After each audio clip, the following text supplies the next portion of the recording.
Enak banget ya. Ustadz bro. Wuduh. Dari apa? Oi, Kenapa? silakan. Halal, halal. Kenapa emang Halal. Sofi haus? Apa? Oh, tadi kepanasan tadi kepanasan. Mau bahasain tenggorokan. Biar nggak seru. Luar biasa. Banyak pengalaman hari ini kita ya. Alhamdulillah. Luar biasa. Alhamdulillah, amin, amin. Ya Allah, amin. Ya Rabbal Ini Alamin. diajak muter-muter. Wih, sampai pusing. Bukan di tempat pusing. Kerjaan banget. Kita buka aja kali ya. Iya, iya. Assalamualaikum warahmatullahi wabarakatuh. Waalaikumsalam warahmatullahi Teman-teman di wabarakatuh. Ustadz Danu Official Channel sama Ahilman Fauzi. Ahilman Fauzi juga, kemudian ada Ustadz Abe Gifran juga. Ustadz Abe bawa tim juga. Abi gimana channel aja? Abe Gifran Channel. Ya, alhamdulillah kita bisa ketemu lagi di sini. Kita mau ngobrol-ngobrol lagi seperti biasa sama Pak Ustadz tentang sesuatu yang lebih daripada biasanya. Kalau di TV kita ada batasan waktu, kalau ketemu juga kadang-kadang ada kesibukan masing-masing. Benar. Di sini kita bahas sesuatu yang lebih dalam daripada biasanya. Mudah-mudahan bermanfaat. Amin ya Di Allah. video-video amin, ya sebelumnya Allah. juga mudah-mudahan udah banyak viewersnya Pak Ustadz ya. Video yang kemarin tuh kita bahas itu, alhamdulillah. Alhamdulillah. Ini sehat nggak Ustadz ngomong? Alhamdulillah. Alhamdulillah ya. Alhamdulillah. Segar banget loh. Kurang bagus ya pakai ini. Wih, cakep. Kelihatan sakit nggak? Cakep. Enggak lah, masih muda, masih sakit gitu. Insya Allah enggak, insya Allah enggak. Tadinya mau bilang gitu, cuma udah duluan juga. Nah, kalau Ustadz Hilman sakit nanti kalau kita ajak jalannya di situ, nah itu baru sakit tuh. Baru sakit tuh nanti. Meriang dari Meriang. Mas Bob itu apa namanya? Meriang beneran ya, diem itu diem gini aja. Iya, Bu, ya, ya. Begitu ya. Mudah-mudahan jadi Pak doa. pemirsa sih pasti nanya-nanya kemana ya? Tadi tuh ya. Pemirsa. Ustadz Abe Nah, sehat kalau- juga ya. Alhamdulillah. Ustadz Abe gimana? Alhamdulillah. Alhamdulillah. Nah, sekarang kita ngobrol-ngobrol biasa ya. Ustadz dan Ustadz Hilman, Ustadz Abe, ini kan kita udah sering banget denger jadi obrolan juga bahwa kalau misalkan seorang anak nanya sama orang tua, mah kira-kira kapan ya aku dapat jodoh, atau bisa jadi orang tua mempertanyakan sama anak, kamu kapan sih nikahnya, mana calonnya? Gitu. Karena dari orang tua ataupun anak suka bilang, ah jodoh mau udah Allah yang ngatur, gitu ya. Jodoh, maut, rezeki itu udah Allah yang ngatur, sudah tertulis di Lauhil Mahfudz, gitu kan? Bahasanya seperti itu. Nah, di sini muncul pertanyaan banyak dari teman-teman Pak Ustadz nih, minta banget ini dibahas seperti apa sebetulnya tertulis di Lauhil Mahfudz itu, dan apakah ketika seorang menjalankan kehidupan tidak sesuai dengan syariat Islam itu sudah bagian yang tertulis di Lauhil Mahfudz? Konsep takdir itu sendiri seperti apa? Contoh, misalkan seseorang memiliki orientasi seks yang berbeda, ya, seseorang memeluk agama lain, apakah itu juga sudah bagian yang tertulis di Lauhil Mahfudz? Atau ketika takdir itu agak berat ini ya, tapi ini iya. Dalam. Saya juga ngomong begini, nggak nyangka sih ngomong begini loh. Iya. Begitu ya. Hebat berarti. Hebat insya Allah ya. Jadi yang ngomong siapa ini? Kesurupan. Mas sebut dulu Mas. Ini saya takutnya ini yang ngomong bukan Mas Bobi nih. Soalnya dia nyampe Abdurrahman. Ini Lauhil Mahfudz sih yang di bawah. Tinggi banget. Ya. Karena topik ini tuh sudah dibicarakan sudah lama sekali, kemudian juga kita sering mendengar. Cuma kan akhirnya orang jadi berpikir juga, iya ya kok kalau misalkan sudah tertulis berarti apakah Allah menghendaki orang tersebut melakukan sesuatu yang tidak sesuai dengan syariat? Toh sudah tertulis ini. Nah itu silakan nih, Pak Ustadz dulu deh. Yang mana dulu ya? Yang orientasi seksnya. Orientasi seks. Waduh. Silakan. Jadi Ini kan penonton kita kan banyak. Iya, iya sudah. Sebenarnya kalau memang kita mau memahami tentang Allah itu memang kayaknya nggak habis-habis ya. Kadang-kadang maaf orientasi seks ini maksudnya adalah ada laki, ada perempuan, ada yang abu-abu. Abu-abu yang begitu ya. Jepang ya. Yang ini.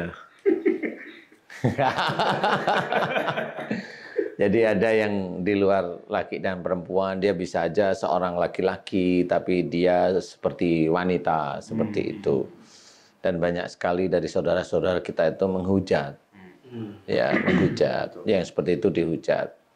Atau yang laki-laki kelihatan laki-laki tapi mohon maaf dia Gemulai.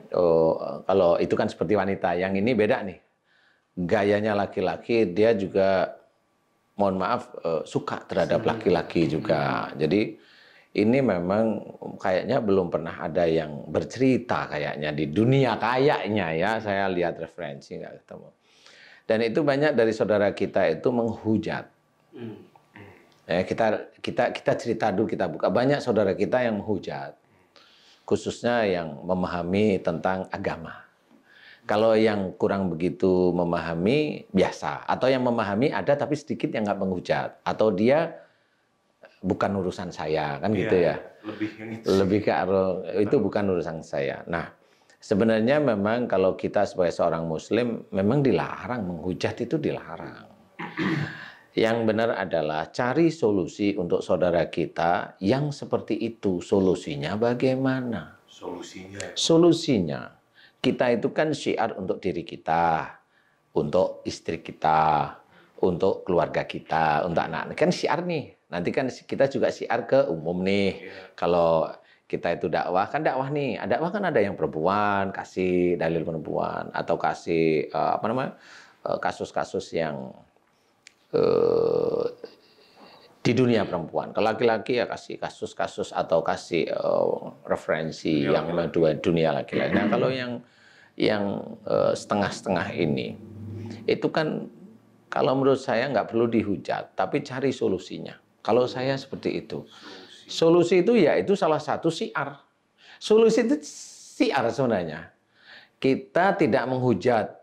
Itu sebenarnya syiar untuk diri kita agar kita harus tahu kenapa mereka ditakdirkan, dijadikan oleh Allah Ta'ala seperti itu. Kan tidak mungkin Allah itu menjadikan kamu bencong, kamu wadang, kamu banci, kamu enggak seperti itu. Allah itu ya kamu laki-laki, ya kamu perempuan. Kalau memang istilahnya dulu dikasihin, kamu itu ditanya agamanya, ya muslim semua. Jadi disitulah kita harus mengetahui takdir-takdir Allah. Walaupun barangkali kita tidak sampai, tapi mudah-mudahan kita hari ini mulai ada pencerahan. Insya Allah. Jadi begini, seorang anak yang dia dilahirkan laki-laki, kemudian bisa menjadi seperti wanita. Seperti wanita dulu. Bukan hatinya wanita. Seperti wanita, jadi sudah geraknya. Dulu biasanya, yang saya amati selama ini, biasanya dulu pada waktu ibunya mengandung, kemudian ibunya pingin anak perempuan. Nah, namanya ibu kan pingin anak perempuan. Kemudian yang dalam kandungan itu diizinkan oleh Allah Ta'ala laki-laki. Tapi pada waktu dia tahu itu laki-laki, ini mulut, ini otak, sama hati itu tetap aja dia pingin perempuan. Nafsu berarti. Nah, pada saat orang tua itu pingin perempuan itu, kenapa dia begitu? Ya sehari-hari kelihatan ikhlas, tapi dia kemana-mana ngomong, sebenarnya saya itu pengen anak perempuan, padahal di sini tuh laki-laki. Disitulah karena dia nafsu dan dia tidak mungkin pada waktu keinginannya dia ucapkan Bismillah, ya Allah aku ingin anak perempuan. Nggak mungkin, pasti ngomongannya biasa aja, lewer biasa. Disitulah sebenarnya karena ada yang dia lakukan, ada yang dia inginkan, keinginan yang kuat kepada Allah. Wujud keinginan itu kan yang dia sampaikan kan kita sudah tahu. Perkataan orang Muslim adalah doa.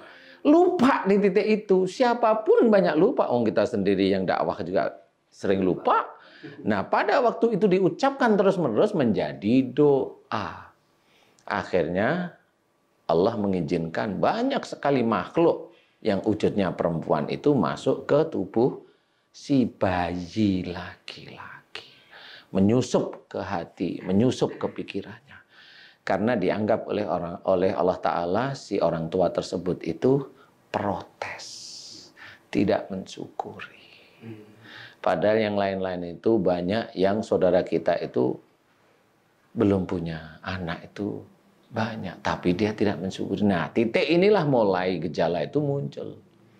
Setelah mulai agak dewasa, mulai ini si anak mulai SMP, mulai dia suka dengan yang berbau-bau wanita karena ibunya begitu. Nah, inilah kesalahan sejak dari awal. Tidak mungkin Allah itu mentakdirkan seorang itu menjadi bencong. Enggak, saya selalu bilang enggak, tapi jangan kamu hujat, cari solusinya. Mencari solusi inilah ciri seorang muslim yang belajar takwa. Kalau ada sesuatu, cari solusinya. Solusinya ada. Kalau kenapa itu loh, kok bisa seperti itulah? Allah jelas, wa ma asabakum min musibatin fa bima kasabat aydikum. Apa saja musibah yang kau terima itu disebabkan dari buah tanganmu sendiri. Tahu anaknya, loh kok ini kok kayak sekarang pakai rok. Ini orang tuanya. Kan nggak tahu nih. Ayat ini sudah menceritakan, berarti ini ada kesalahan saya dulu. Kesalahan yang berhubungan anak saya laki-laki ke arah cewek, orang tuanya harusnya evaluasi. Nah inilah yang tidak pernah disadari, akhirnya kita yang sering dakwah nggak ngerti bahwa itu diawali dari situ. Kenapa nggak ngerti? Ya memang Allah belum memberikan hidayah pada kita yang dakwah, sehingga nggak bisa nyelesain. Taunya itu dihujat, taunya itu dikucilkan. Jangan, kalau saya jangan, kita cari solusinya. Nah, solusi inilah cara agar saudara-saudara kita yang seperti itu kembali kepada tauhid. Kan gitu, solusi itu kan seperti itu harusnya. Jadi nggak bisa, kalau dia mau dia kita arahkan tapi dia masih melakukan hal yang dilarang oleh Allah. Loh, kamu itu atau kita itu bukan malaikat. Kalaupun umpamanya kita dijadikan malaikat atid, tugasnya apa? Kan cuma mencatat. Nggak ada malaikat atid itu ada seorang berbuat dolim, mukul itu nggak ada, menghujat pun nggak ada. Kita harus pakai otak. Kita manusia. Pada waktu kita itu bertemu dengan saudara kita, saya bilang saudara karena seiman, ya. Saya nggak seiman. Saudara kita yang seiman tersebut itu ada yang tidak beres dengan masalah seksualnya, ya. Itu ujian untuk kita juga. Ujian mulut kita itu mau ngomong apa? Itu mau mencari solusi atau hanya mau menghujat? Atau mau memojokkan? Atau mau begitu? Kan enggak juga. Kita itu hidup disuruh syiar. Katanya, katakan walaupun satu ayat. Ya kan? Itu kan syiar bukan menghujat. Menghujat itu udah punyanya Allah aja. Berarti dari anak yang seperti itu yang lahir dari rahim seorang ibu, itu ada tujuan Allah untuk mengingatkan orang tua ini sebetulnya tentang apa yang pernah kuncinya itu seperti itu. Itu pengingat bahwa kamu ada yang salah dulu. Orang tuanya nggak inget-inget. Orang tuanya nggak akan tahu. Mungkin terkadang orang lebih banyak berpikir karena orang bisa kayak gitu, boleh jadi karena lingkungan. Nah, lebih ke situ. Padahal bukan itu titik. Bukan itu titiknya. Awalnya bukan ya? Lingkungan itu kan nyamannya aja. Menajamkan ya. Iya, nyamannya. Iya, kalau seorang itu tidak nyaman, umpamanya seorang yang agamanya bagus kumpul dengan preman, dia lihat nggak nyaman kayaknya. Ada basic gitu kali maksudnya. Iya, ada basic. Yang membuat Dia nyaman di lingkungan tersebut, gitu loh ceritanya. Nah, inilah yang harus kita sadari bahwa kita harus benar-benar memahami, kita sebagai seorang pendakwah itu harus memahami. Jadi nggak hanya menghujat kalau bisa, cari solusinya. Solusinya gimana? Nah, kalau memang itu sudah ada jin yang kuat, yang terkunci oleh para ifrit, Berarti itu udah masuk jin ya? udah masuk, yang terkunci kuat itu sudah. Itu sama seperti karakter manusia. Karakter manusia awalnya itu emosi pertama, emosi kedua, emosi ketiga, seminggu hobinya emosi, itu lama-lama jin masuk. Jin masuk itu karena apa? Kita itu sudah diajarkan oleh Rasulullah kalau kita mengerjakan suatu kebaikan harus membaca siapapun orang, kalau dia marah atau mau marah, tidak akan pernah membaca Bismillah. Itu kunci nomor satu. Nah, pada waktu seseorang itu membaca Bismillah, walaupun yang dikerjakan perbuatan baik, insya Allah jin itu nggak akan masuk. Itu kunci. Kuncian awal. Kunci awal itu di situ. Dan kita nggak akan pernah tahu kenapa kita disuruh Bismillah. Nggak taunya pada waktu Bismillah itulah niat karena Allah Ta'ala. Itu lillahi Ta'ala. Dan itu jarang kita ucapkan, jarang sekali kita ucapkan. Makanan yang halal pun ketika kita lupa membaca bismillah sama itu ya. masuk nanti. Iya. Tetap ada masuk, ada jin. Nah, ini orang nggak pernah tahu. Kita pernah praktek begitu Pak Ustadz ya? Ya pernah, ya. Untuk saat ini memang kita nggak bisa cerita, ya. Tapi memang benar. Jadi Bismillah itu bukan main-main, ya. Innamal a'malu binniyat itu nggak main-main, itu serius. Nah, di titik itulah pada waktu orang tua tadi itu, pada waktu dia ngomong itu sudah dianggap doa oleh Allah Ta'ala, padahal anaknya jelas laki-laki dalam kandungan, dia protes. Kan butuhnya protes tuh. Sebenarnya saya ingin anak saya itu perempuan, tapi ya ini laki-laki saya terima, tapi sebenarnya saya ingin anak saya perempuan. Nah, itu kan doa terus. Sehingga itu dilihat oleh Allah Ta'ala, kamu nggak ikhlas. Nah, pada waktu bayi ini rentan sekali. Bayi itu rentan, dia masih dalam bentuk embrio ya, dari mulai tetes air mani, kemudian embrio ini kan rentan nih. Tubuh di situ itu ya, segumpal darah jadi embrio itu masih membentuk lagi jari-jari dan sebagainya. Itu rentan. Dan itulah jin sudah mulai masuk, diizinkan oleh Allah Ta'ala. Ya makanya kan kalau dalam hadis juga Nabi kan sampaikan kullu mauludin yuladu 'alal fitrah. Iya, betul. Setiap anak yang lahir itu kan dalam keadaan suci, Iya. fitrah. Saya setuju sih bahwa tidak ada rasanya Allah menakdirkan manusia terlahir dengan keadaan yang seperti itu tadi, yang jadinya seperti itu jadinya. Tapi yang bikin menarik adalah gini. Tadi benar Ustaz Abai, kita kan suka menjudge-nya bahwa itu karena lingkungan tuh Ustaz, ya kan? Tapi umum ya. hampir Umum, pasti jawabannya ini juga. umum, ini Bahkan psikolog pun jawabannya begitu. Oh Iya. gitu, sama ya. Pendekatan Kenapa psikolog, mereka ya? bisa begitu? Karena lingkungannya begitu. Tapi Ustaz Danu melihatnya bukan hanya di situ, tapi justru jauh. Jauh ke titik yang lain ternyata. Jangan-jangan orang tuanya selama ini berkata-kata yang kurang baik Memang seperti terhadap itu. takdir Allah. Rata-rata seperti itu. Berarti gini, Ustaz gini, saya ingin agak sedikit shifting ya. Iya, boleh. Berarti kalau bicara takdir, sebenarnya ketika Allah menghembuskan takdir di usia 4 bulan kandungan, Ditiupkan roh itu, ya ditiupkan betul. roh itu, berarti itu dipengaruhi oleh ucapan si ibunya, si ayahnya, dan Cakep. orang-orang sekitarnya. Cakep. Kenapa anak itu bisa terlahir normal, normal? Kenapa anak itu bisa terlahir tidak normal? Itu dari orang tuanya. Jadi kalau umpamanya saya boleh cerita, seorang anak, mohon maaf, ini bukan saya menjelekkan, enggak, ini koreksi. Anak dilahirkan kakinya kecil sebelah. Ya. Orang kan nggak pernah tahu, ini takdir Allah. Iya, betul. Tetapi dari mana takdir itu? Kita sering mendengar dalam Quran bahwa Allah tidak mendolimi Hambanya. kunci garis besar itu. Iya, betul. Jangan bicarakan bahwa anak ini karena keinginan Allah. Bukan, ini sebenarnya Allah hanya mengizinkan aja seperti itu. Ini harus hati-hati. Makanya seperti itu hati-hati kita bicara. Kalau kita ingin benar-benar ingin masuk surga, dalam berbicara pun harus hati-hati. Karena ini sudah mulai dari sisi-sisi Allah. Jadi disentuh. Nggak mungkin Allah itu berbuat dolim pada hambanya. Ya kecuali hambanya tersebut yang mendolimi dirinya sendiri. Yang mana? Nah, oke, saya akan cerita. Kalau seorang anak, mohon maaf nih ya, bukan saya mau ini ilmu. Ayo kita koreksi. Karena ilmu ini bisa menjadikan catatan salah di hadapan Allah Ta'ala. Paham ya? Ilmu yang seperti ini. Contoh, ditakdirkan seorang anak kakinya kecil. Paham ya? Atau dia lahir biasa kemudian berapa bulan mengecil. Itu hampir sama sebenarnya. Ini biasanya salah satu orang tuanya dulu sebelum si adik ini ada dalam kandungan. Nah, ini sebelum si adik ada dalam kandungan, orang tuanya itu pernah. Kalau hubungannya dengan kaki, ini berhubungan dengan dua kemungkinan. Satu, keluarga, yang kedua, rizki. Kalau dagingnya hilang, daging si anak ini hilang, berarti insya Allah hubungannya dengan rizki. Kalau adanya di kaki, berarti urusannya dengan keluarga. Kalau orang tua si adik ini dengan keluarga, berarti orang tua ini berhubungan dengan orang tuanya. Dengan kakeknya si Dengan adik. kakeknya si adik atau neneknya si adik. Nah, yang bagaimana hubungan dengan rizki? Kalau itu kecil, berarti insya Allah dulu, entah ayah atau ibunya si adik, itu bisa aja pernah meminjam uang pada orang tuanya. Ini pernah, ini hanya cerita ya.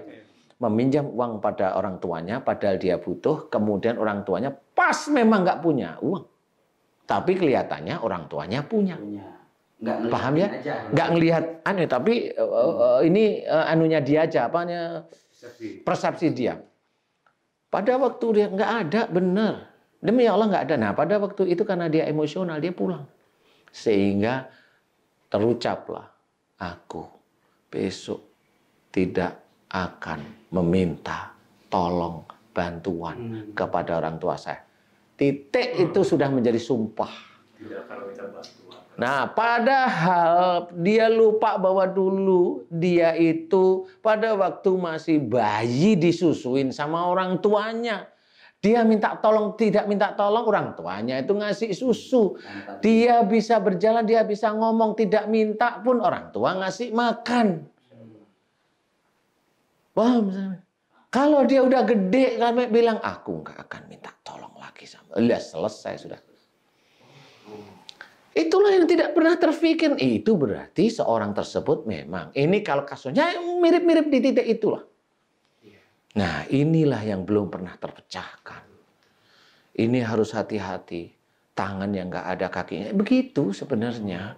Nah, ini tidak pernah terpecahkan. Kenapa? Karena memang nggak sampai. Inilah yang harus kita pikirkan. Memang kita tidak boleh menyalahkan saudara kita. Enggak, ini ilmu. Jangan sampai kita itu besok yang belum nikah. Kan gitu nih. Berani sama orang tuanya. Kan betul begitu. Coba umpamanya. Kalau yang sampai sekarang belum nikah, coba dicek. Dengan orang tuanya berani enggak, emosional enggak. Loh kenapa? Ya itu bisa berhubungan. Lah kenapa berhubungan? Makanya Allah belum ngasih. Kenapa enggak ngasih? Siapa tahu kamu emosional dengan orang tuamu. Emosional itu sehingga kamu itu atau siapapun punya anak, kamu belum minta ampun kepada Allah, belum minta maaf pada orang tuamu, anakmu bisa seperti itu. Makanya Allah mencegah dulu. Jadi menghalangi ya. Nah, itu cara Allah. Nah, orang nggak tahu. Biasanya orang protes. Jadi kecenderungan anak itu kalau banyak masalah atau dia mungkin belum rumah tangga atau mungkin dia banyak hal itu otomatis pasti ada sangkut paut dengan orang tua gitu. Insya Allah biasanya besar di situ. Kemarin itu juga ada pasien saya itu, dia belum menikah di umur 48, 45. Saya tanya, tahu kira-kira? Tahu Ustadz, kenapa? Kalau saya lihat Ustadz di YouTube, saya sering emosi dengan orang tua saya. Satu, yang kedua, saya pernah bersumpah. Yang saya memang nggak sadar waktu itu masih muda. Saya belum mau menikah jika saya belum kaya. Lah itu. Lah kaya menurut Mbak sama kaya menurut Allah itu yang sebelah mana samanya? Perempuan pasti. Perempuan lah. 48 kalau nggak 45 antara itu. Baru berapa hari ini? Itu kerja di mana Pak Ustadz kalau? Enggak, maksudnya barangkali ya teman-teman YouTube-nya. Oh, pertanyaannya meluas ya. Itu bahaya. Ini kan membuka peluang untuk penyelamatkan. teman-teman Ustadz. Tapi memang nggak sedikit Ustaz, saya juga dengar gitu banyak yang kadang sering main di rumah ya, simpan aja Ustaz doain dong, saya ini belum dapat jodoh. Itu kecenderungan pertanyaan itu hampir banyak memang. Nah, itu kalau memang itu sebenarnya menurut saya beliau diselamatkan. Siapa tahu kalau memang punya anak cacat gimana coba? Lebih sedih dia akan membawa anak yang memang dilahirkan diizinkan oleh Allah Ta'ala seperti itu. Lebih sedih lagi hidupnya. Makanya di situ baik-baiklah dengan orang tua, bilang aja nggak boleh. Kan udah banyak tahu kita Islam itu. Ketika ada seorang anak rezekinya seret, banyak masalah ataupun misalnya salah satunya itu unsur dari orang tua. Memang betul. Ya salah satunya memang di situ. Salah satu. Usia di bawah 45 tahun ya. Iya, salah satunya ya. Semuanya bisa dianalisa dari sisi akhlak. Dari sisi akhlak, insya Allah bisa. Silahkan kita survei kalau mau. Ayo, kita survei. Saya berani kok. Teman-teman psikolog, ayo. Jangan hanya baca buku dari negara Barat aja. Dalam Islam ada. Barat aja. Coba gimana juga. Gimana orang itu bisa terjadi bencong atau gay dan sebagainya. Memang dia mau cari solusi, tapi bukan cari solusi. Dia hanya berdiri di tengah karena ada ilmunya, kemudian dia, kalau saya, ini Islam, ada. Jelas ini, tinggal nanti ibumu masih ada enggak? Tanyain ibumu bener. Banyak. Saudara kita ada, teman kita juga ada yang begitu. Bener enggak dulu ibumu itu pengen kamu itu anaknya perempuan? Bener, dia ngomong bener. Ibu, saya pengen anak saya itu perempuan, nggak taunya setelah gede, setelah SMP, SMA itu ngomong ibu. Nah, setelah gede beneran. Nah, disinilah sebenarnya ketemu titik-titik udah banyak memang betul. Belum lagi anak kelihatannya laki-laki maco, nggak ada sih mirip-mirip.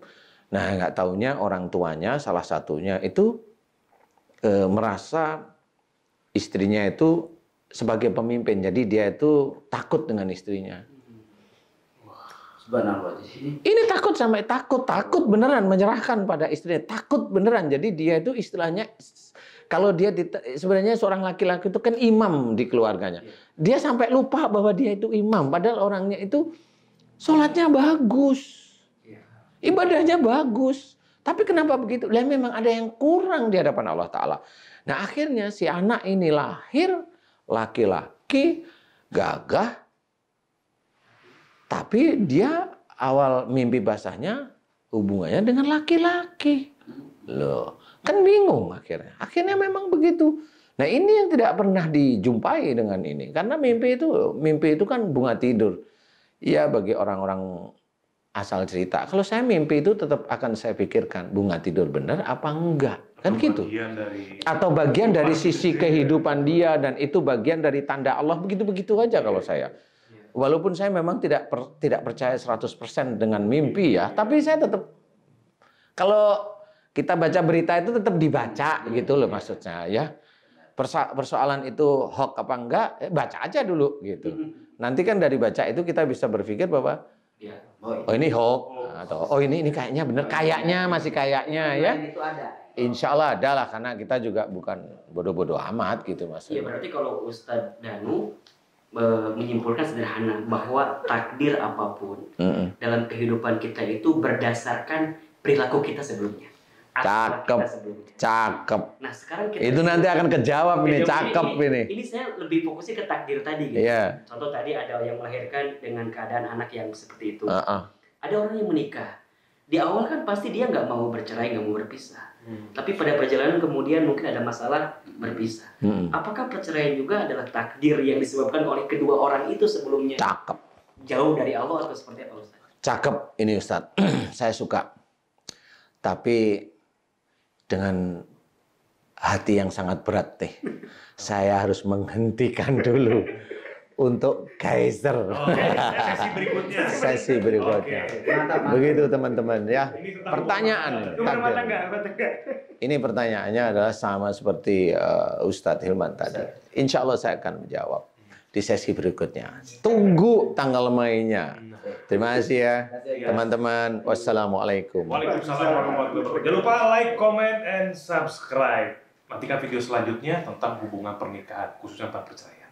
Oke, assalamualaikum. Waalaikumsalam warahmatullahi wabarakatuh.